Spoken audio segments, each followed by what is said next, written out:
Bonjour, bonjour. Nous vous saluons au nom de Jésus-Christ. Amen.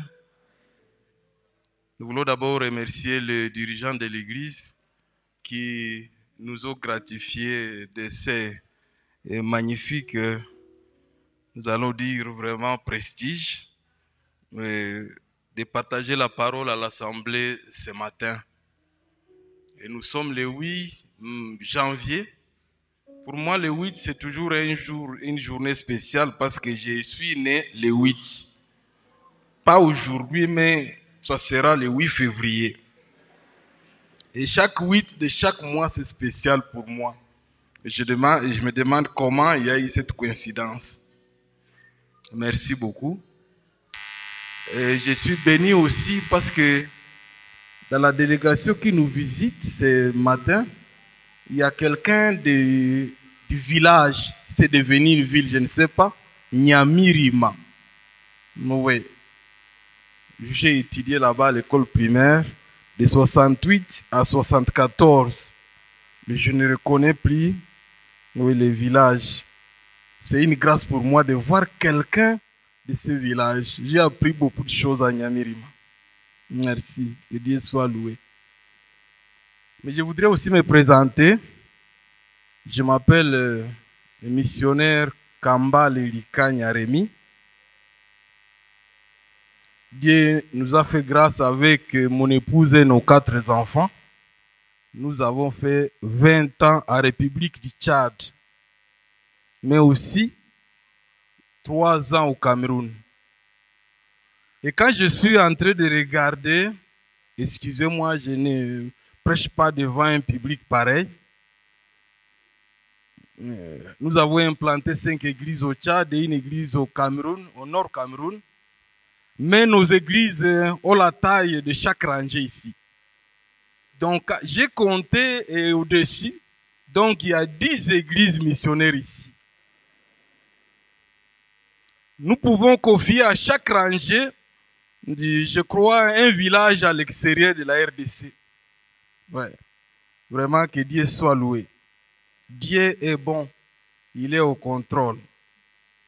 Ce matin, nous allons rendre grâce à Dieu. C'est la journée des actions de grâce. Nous allons lire dans la Bible et nous lirons 2 versets de Psaume 116. Psaume 116. Psaume 116, 12 à 14. La parole de Dieu dit: comment pourrais-je rendre à l'Éternel tous ses bienfaits envers moi?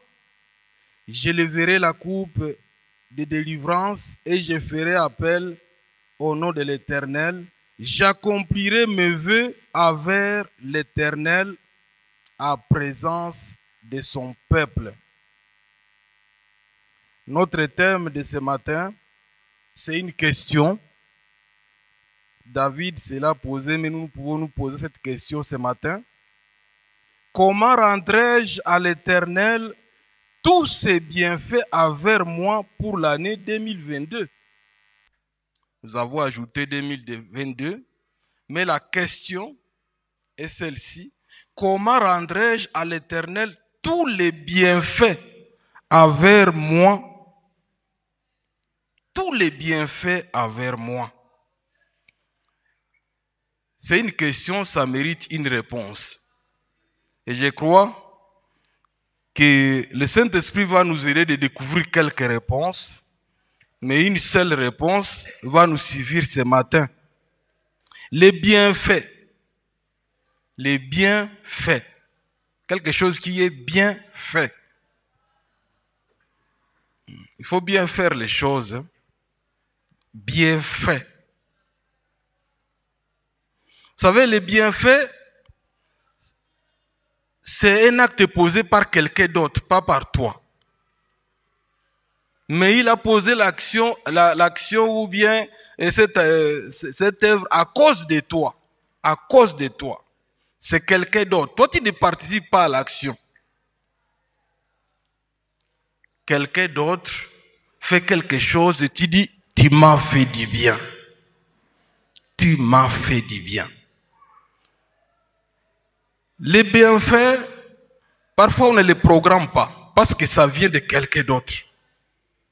On ne les programme pas. C'est quelqu'un d'autre qui les programme pour toi.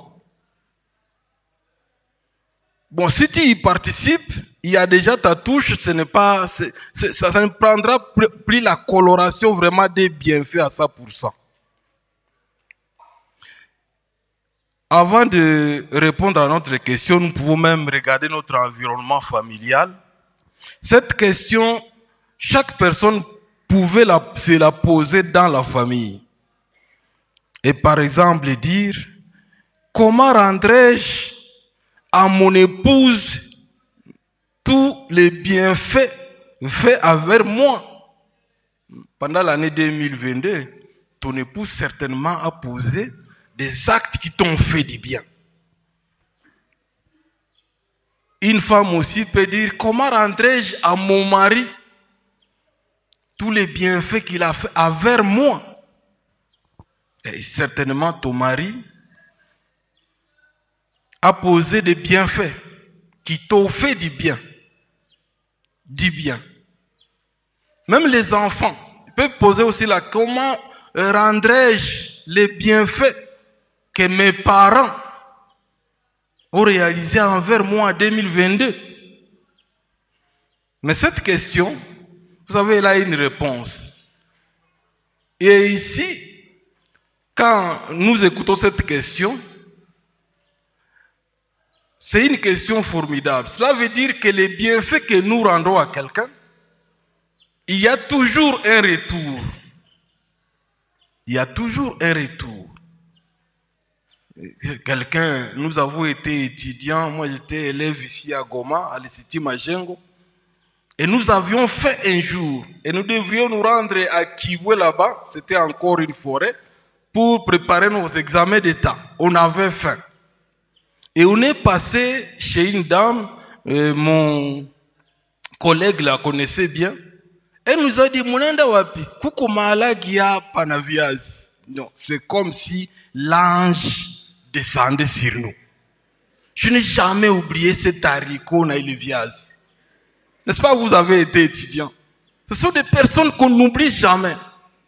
Na unamutafuta kusema ni kamuona tu. Malheureusement, pengine unasikia balisha kufa ayo. Nakuwa vraiment shida kwako. Les bienfaits. Si vous voulez rendre les bienfaits, donc les retours à quelqu'un qui t'a fait du bien, il faut connaître ce qu'il aime.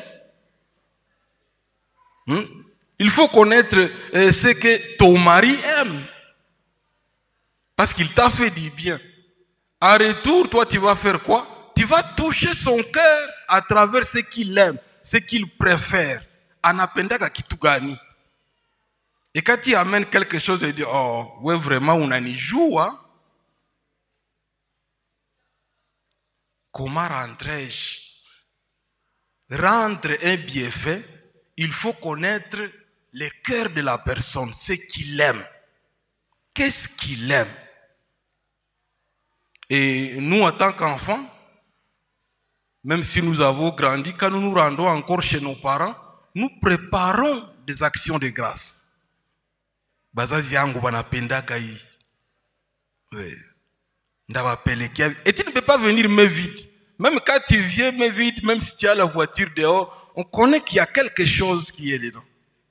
Et après un moment, tu vas dire, maman, nilikuletea hivi. Ah, mtoto wangu unanijua kabisa.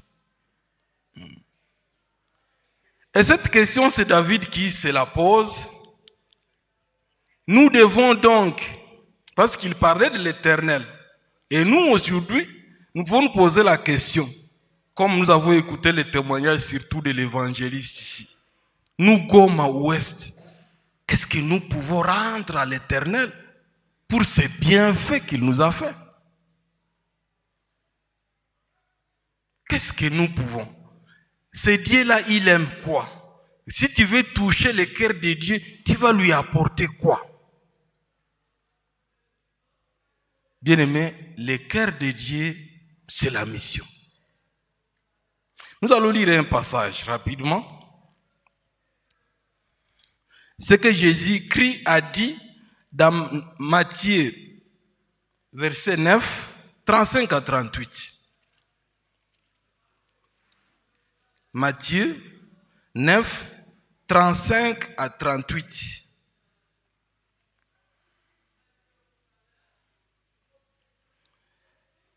D'ailleurs, là, le titre, c'est la mission des 12 apôtres. En d'autres termes, la mission de l'Église. En d'autres termes, le travail de l'Église. Jésus-Christ parcourait toutes les villes et les villages. Il enseignait dans les synagogues, proclamait la bonne nouvelle du royaume et guérissait toute maladie et toute infirmité. À la vue de la foule, il fut rempli de compassion pour elle, car elle était blessée et abattue comme des brebis qui n'ont pas de berger. Alors il dit à ses disciples, la moisson est grande, mais il y a peu d'ouvriers. Priez donc les maîtres de la moisson d'envoyer des ouvriers dans sa moisson. Jésus-Christ était en train de répandre son cœur. Il a regardé avec compassion. Il a rappelé ses disciples. Si vous voulez me faire du bien, en parlant à nous, si vous voulez me faire du bien, moi Jésus-Christ, le maître de l'église, ouais, qu'est-ce que vous devez faire? Les champs sont prêts pour la moisson. Il dit, le peuple est abattu sans berger, peu d'ouvriers. Mais il dit encore en donnant un devoir, priez donc les maîtres de la moisson d'envoyer des ouvriers dans sa moisson. C'est ce qui préoccupe le cœur de Dieu. D'ailleurs, nous savons que Jésus-Christ a été envoyé pour ça. Dans Jean 20, 21, il dit aussi, il nous envoie, nous l'Église.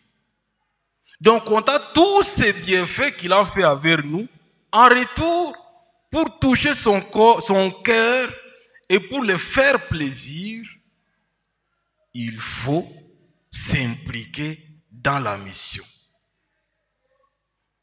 Il faut s'impliquer dans la mission. Si nous lisons encore les textes, vous pouvez écrire, nous n'allons pas les lire, dans Marc 13, verset 10, la Bible nous dit qu'il faut premièrement que la bonne nouvelle soit annoncée aux nations. Et là, c'est très vraiment significatif et très touchant. Il dit premièrement. Dieu dit premièrement que la bonne nouvelle soit annoncée aux nations. Aux nations ici, ça représente les peuples, les ethnies, les différentes cultures, les différentes nationalités. Donc, pour répondre bien à la question comment rendrai-je à l'Éternel tous ces bienfaits envers nous ou bien envers moi, il faut s'impliquer dans ce qui brille dans son cœur. Vous vous rendez compte même qu'il y a une fête organisée au ciel, pas pour nous, hein. Nous qui sommes, oui, quand nous sommes venus au Seigneur, on a organisé. Donc on organise une fois une fête au ciel, ça doit être tous les jours.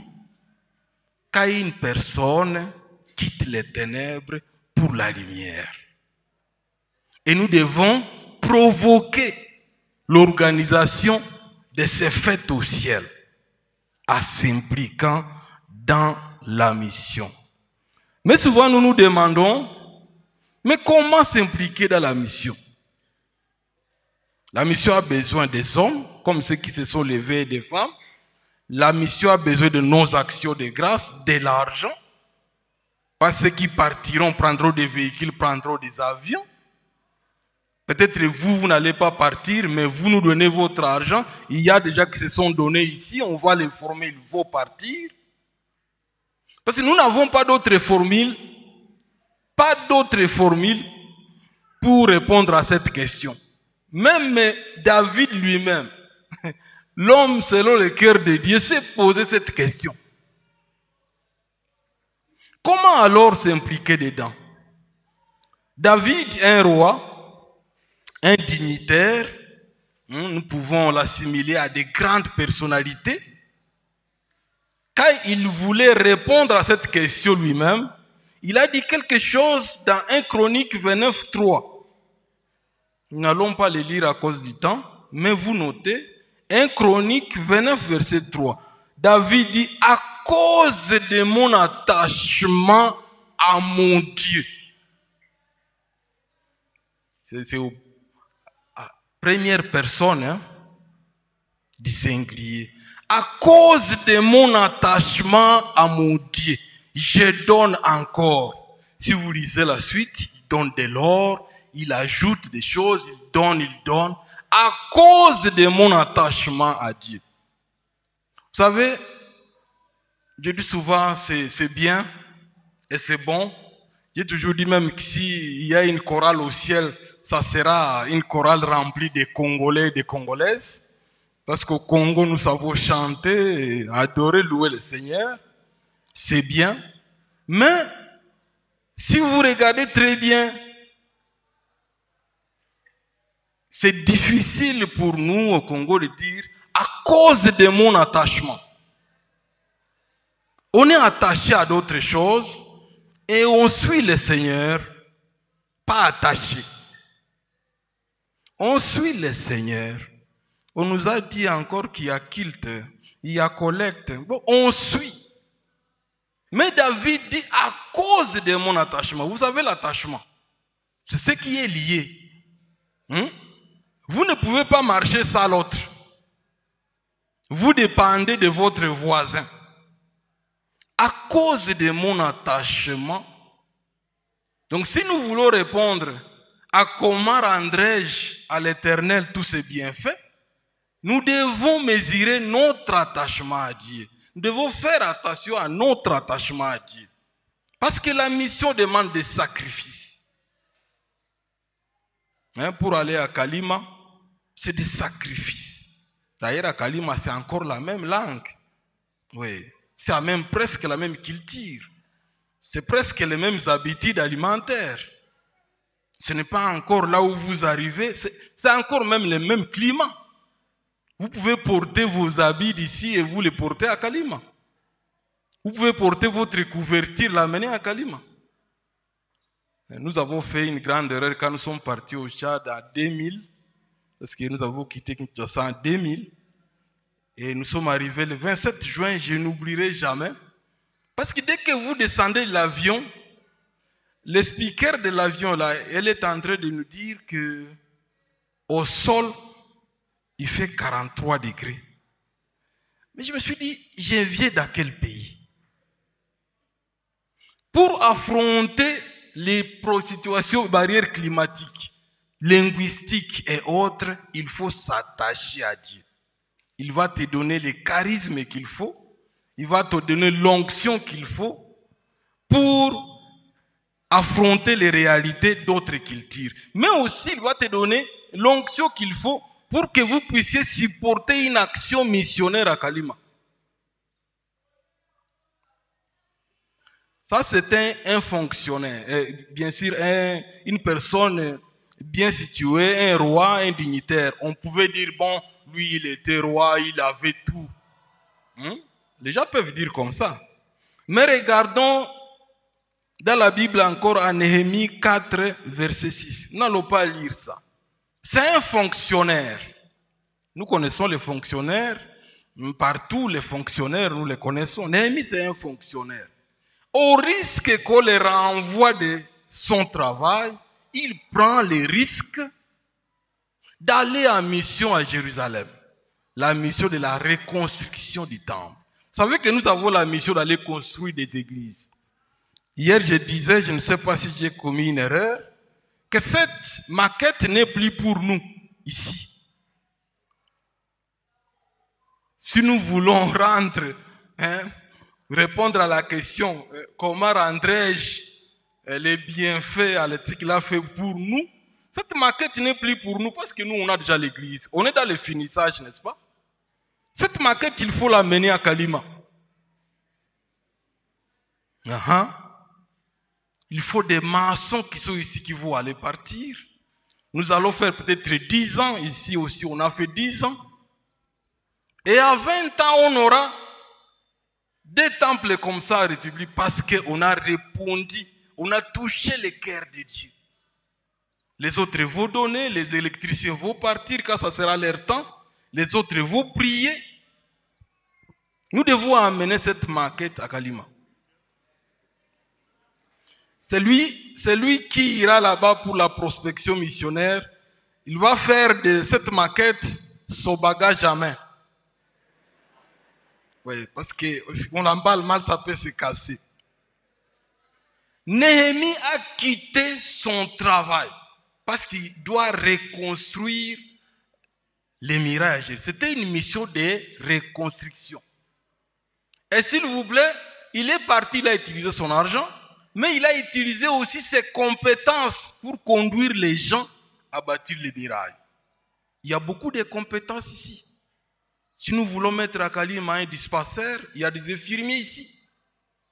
Ouais. Nous allons dire, il y a tel infirmier qui se sont déjà donnés, ou bien la maternité, il y aura l'argent, les autres vont donner de l'argent, va faire là-bas 6 mois. Ouais. Il y a des compétences ici.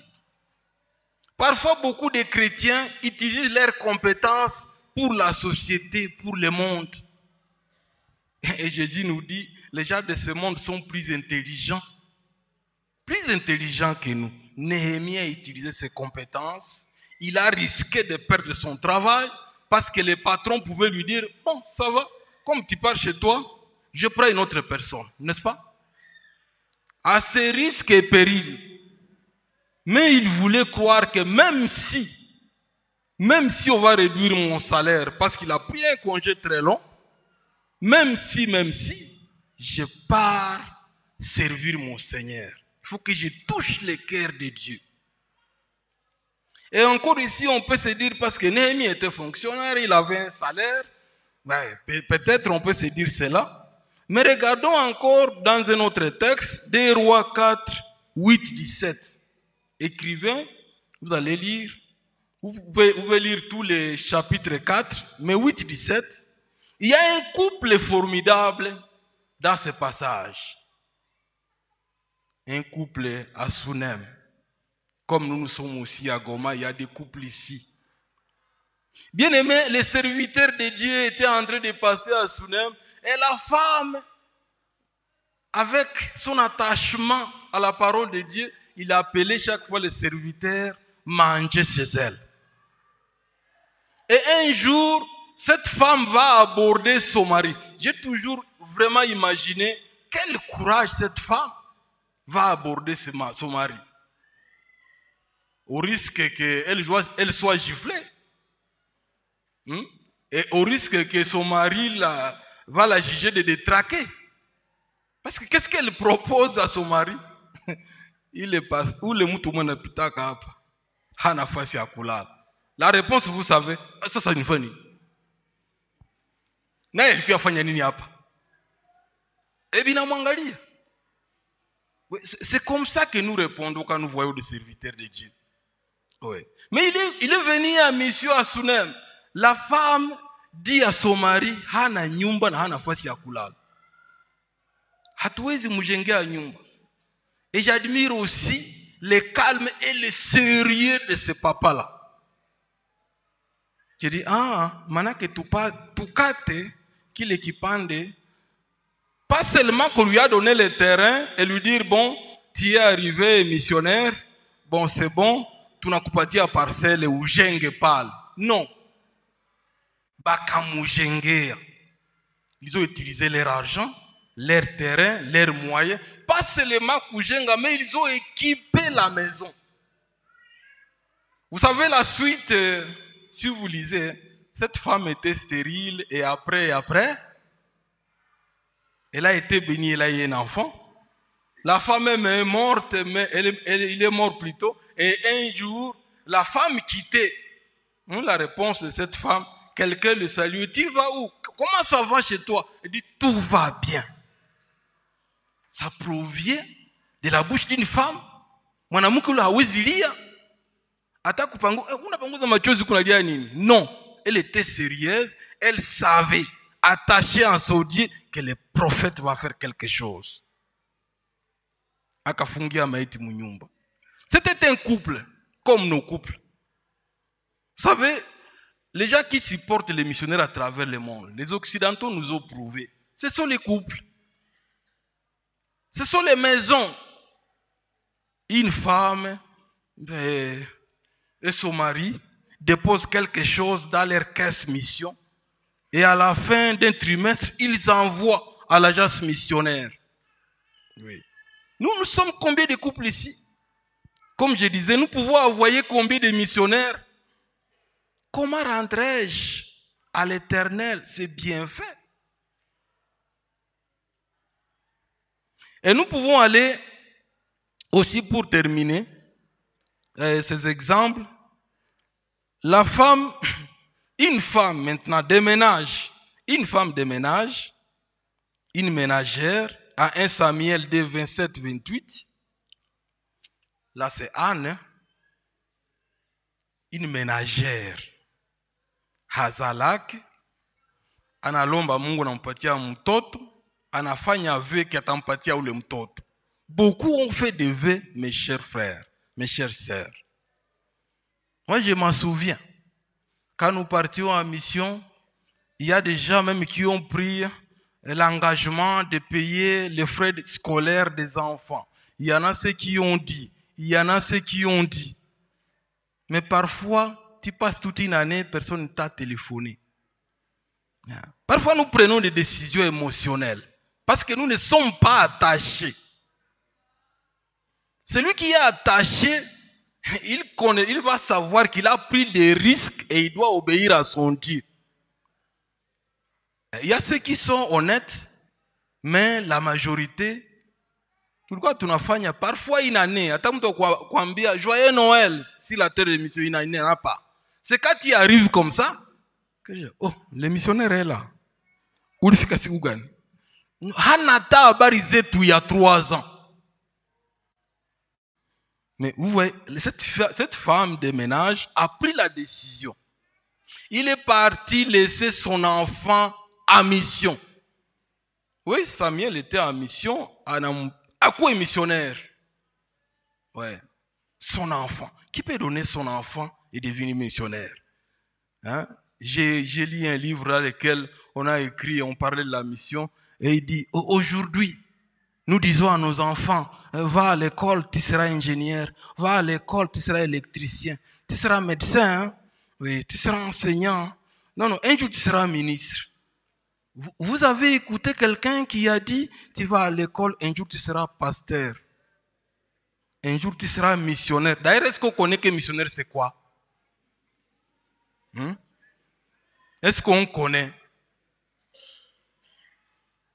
Cette femme va déposer sa femme pour devenir missionnaire. Et encore, nous avons lu ça, le serviteur de Dieu nous a expliqué ça pendant la semaine, nous avions une semaine de prière ici. Elle n'a pas seulement dit qu'il soit missionnaire, mais elle a continué à soutenir les missionnaires. Parce que chaque année, il faisait un habit. Et certainement, cet habit ne partait pas sans nourriture. Oui. Alikuwa na muangaliaka. Est-ce que missionnaire iko en bonne santé? Est-ce que watoto ya missionnaire balikula? J'ai une petite brochure de la mission et quelqu'un, c'est une question, c'est seulement 20 pages. Et le titre, c'est une question. Qui fera sourire un missionnaire? Point d'interrogation. Je venais de lire ça, je l'avais déjà lu plusieurs fois. Et un jour, un serviteur de Dieu, quelqu'un qui aime le Seigneur, est arrivé en Abidjan. Et il était là dans ce séminaire-là, mais il y avait des pasteurs tchadiens. Il s'est approché. Tchadien, il y a un missionnaire là au Tchad, il s'appelle Kambale. Vous dites, oui, Kambale, nous sommes avec lui. Nous sommes avec lui. À la fin du séminaire, il a remis une enveloppe. Oui. Une enveloppe. Il y avait $50, je vais le dire. Oui. Et quand ce pasteur est arrivé, il m'a téléphoné. J'ai besoin de toi. Il dit, je suis à Kelo en province. Il était de passage en province. Il me donne l'enveloppe. J'ai rencontré quelqu'un, j'ai oublié même son nom, mais il m'a donné cette enveloppe. Il y a de l'argent, c'est pour toi. Ah. Mais quand j'ai ouvert l'enveloppe, et quand j'ai ouvert, il y avait les noms de ces messieurs, ils nous saluaient. Mais ça m'a fait sourire. Et j'ai rentré à la maison, mon épouse, on a checké quelqu'un a fait sourire les missionnaires. Ça donne de la vigueur et tu comprends que Dieu, il est avec toi. Qui va faire? Pas seulement un missionnaire, non pasteur, ici dans la ville. Batu wengine hababika tu kwa hapa wala wengine ba pasere banalala kata wa manyumba hapo. Non, on les voit seulement, ils prêchent. Est-ce qu'il y a une Bible, est-ce qu'il y a un watoto, est-ce qu'il y a shida gani? Ça ne nous préoccupe pas. Anne, ça l'a préoccupé. Bien, mais donc, nous pouvons répondre à cette question. Comment rentrais-je à Dieu ce bienfait de 2022? Il nous a permis de construire ce temple. Ça va. Maintenant, lui rendre les bienfaits, donc les retours, toucher son cœur, nous transportons ça à Kalima. Nous commençons à prier pour ce bâtiment à Kalima, tel qu'il est. Ça sera extraordinaire, je vous assure. À 20 ans, nous aurons des temples. Peut-être, il y a des églises qui, par exemple, célèbrent 20 ans avec des bâches. Oui, ils n'ont pas réalisé comme ça de telles choses. Ils n'ont pas envoyé des missionnaires.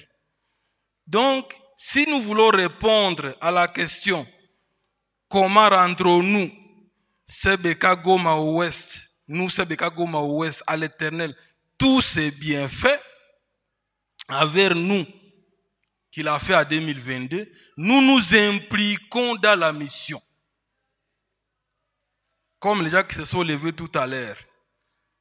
Je crois qu'on a manqué une subtilité là. On devrait passer des papiers pour prendre les noms et téléphones. Parce que c'est sérieux. Oui. C'est sérieux. Vous voyez les gens qui sont formés. Hein? Ouais. Nous sommes là pour la formation. Dieu nous a fait grâce cette année. Moi et mon épouse. Nos enfants sont déjà chez eux. Et aussi. Oui. Deux sont mariés, deux sont missionnaires. Ils sont 4. Mais je suis là avec mon épouse, il est à Butembo. Nous sommes là. Quand nous allons dire les gens qui vont passer à la formation, ça va vous prendre peut-être 6 mois. Il ne faut pas croire que la formation des missionnaires, c'est seulement comme un recyclage. Non. C'est du sérieux. Oui. Et ces gens, ils devront manger. Si on va les envoyer à Kalima, nous serons en train de prier ici pour constituer un autre groupe d'intercession qui intercède seulement pour Kalima. Oui. Il y a déjà une équipe d'intercession. Nous avons les moyens de rendre à l'Éternel les bienfaits qu'il nous a fait et de toucher son corps. Nous donnerons de l'argent pour la mission. Et c'est pour cela, mes bien-aimés, il faut s'attacher à Dieu, lire la Bible, comprendre les vouloirs. Hein? Souvent, nous le disons souvent, je crois que le temps est fini, nous le disons souvent, nous sommes en train de faire la volonté de Dieu. Vous écoutez ça souvent. Non, j'ai fait la volonté de Dieu. Que la volonté de Dieu se manifeste. Vous savez sa volonté. Que vous puissiez vous impliquer dans la mission, c'est tout. C'est tout. Votre argent, si tu ne peux pas te déplacer, tu donnes l'argent, celui qui va se déplacer, il paye les moyens. Et celui qui est sur les champs là-bas, les gens de Kalima ont besoin de nous, je suis content d'écouter que quelqu'un vient de Kalima. Dit, quelle coïncidence. Il y a des coïncidences ici formidables. Oui, je ne sais pas aussi si le révérend Raston a fait la coïncidence avec ça. Quand je devrais parler de la mission ici. Oui. Et vous savez, moi, il y a quelque chose qui m'avait tiqué, une coïncidence terrible. C'est que quand, c'était l'année passée, quand nous avions la première semaine de prière, la fin de l'année. Oui. Alors je venais, j'arrive là, ce n'était pas encore 16 heures, mais je vois au-dessus de moi la plaque qui indique l'avenue. Nous sommes sur l'avenue de la mission. Quand vous allez quitter ici, allez relire là-bas. Photographiez-vous avec cette plaque-là. prenez la photo et que ça reste même à la photo, là, je ne sais pas, la photo de garde. C'est formidable. Comment Dieu a mis cette église à l'avenir de la mission? Il y a combien d'avenir de la mission dans cette république-là? On peut écrire tout un livre sur ça. Quelle coïncidence! Les gens vont dire c'est un hasard. Attention, le Seigneur vous dira, vous étiez à l'avenir de la mission. Je vous ai parlé à travers ça seulement. Allez chercher dans les dictionnaires, mission c'est quoi? Oui. Allez à la théologie, et les théologiens vont vous dire mission c'est quoi? Allez chercher les missiologues. C'est sérieux. Nous, on va nous demander, vous étiez à la vraiment, c'est quoi? Vous étiez là. Qu'est-ce que vous avez fait de cette réalité? C'était vraiment, je crois que le Saint-Esprit est en train de nous parler. Nous allons chanter un chant. Je crois que la chorale va nous aider. Je termine par là. Le numéro 19.